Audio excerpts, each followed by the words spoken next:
शाळेतल्या ऍक्टिव्हिटीने थकवा जातो पार, दिवस आवडे आम्हा आनंदी शनिवार.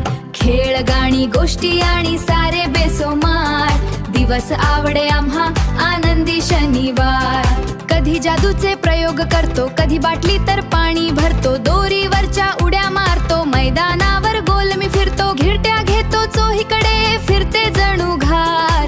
दिवस आवडे आम्हा आनंदी शनिवार.